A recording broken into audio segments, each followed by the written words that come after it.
যুক্তরাষ্ট্রে উচ্চশিক্ষার পর সেখানে ক্যারিয়ার গড়ার স্বপ্ন দেখেন বিশ্বের লাখো শিক্ষার্থী, কিন্তু সেই স্বপ্ন বাস্তবায়নের পথ আরও কঠিন হয়ে উঠতে পারে। কারণ মার্কিন প্রশাসন বিদেশি শিক্ষার্থীদের জন্য কর্মসংস্থানের গুরুত্বপূর্ণ একটি সুযোগের সঙ্গে বড় অঙ্কের ফি যুক্ত করার পরিকল্পনা বিবেচনা করছে।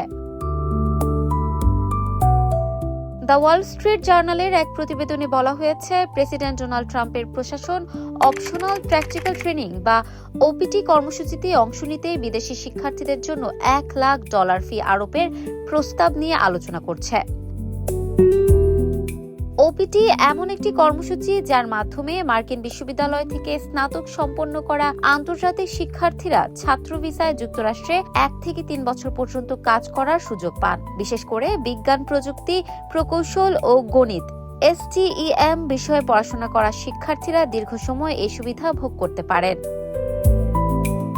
প্রস্তাবটি কার্যকর হলে সবচেয়ে বড় চাপে পড়তে পারে আন্তর্জাতিক শিক্ষার্থীদের ওপর, কারণ এত বড় অঙ্কের ফি অনেকের জন্য যুক্তরাষ্ট্রে পড়াশোনার পর কাজ করার সুযোগকে ব্যয়বহুল ও অনিশ্চিত করে তুলতে পারে। এর প্রভাব শুধু শিক্ষার্থীদের মধ্যেই সীমাবদ্ধ থাকবে না।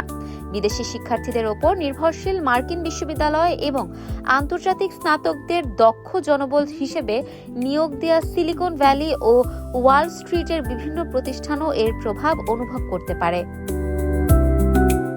সাম্প্রতিক তথ্য অনুযায়ী 2024 সালে প্রায় 4,19,000 বিদেশি নাগরিক ওপিটি কর্মসূচির আওতায় যুক্তরাষ্ট্রে কাজ করেছেন। এর আগে ট্রাম্প প্রশাসন উচ্চ দক্ষতা সম্পন্ন বিদেশি কর্মীদের H-1B ভিসা আবেদনের ক্ষেত্রেও বছরে $1 লাখ ফি আরোপের উদ্যোগ নিয়েছিল।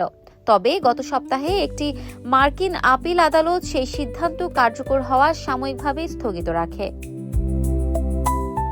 বর্তমানে ওপিটি ফি সংক্রান্ত প্রস্তাবটি যুক্তরাষ্ট্রের হোমল্যান্ড সিকিউরিটি বিভাগে পর্যালোচনায় রয়েছে। হোয়াইট হাউস শেষ পর্যন্ত এটি অনুমোদন দেবে কিনা কিংবা ফি শিক্ষার্থীরা নাকি নিয়োগকারী প্রতিষ্ঠান বহন করবে, এসব বিষয়ে এখনো কোনো চূড়ান্ত সিদ্ধান্ত হয়নি।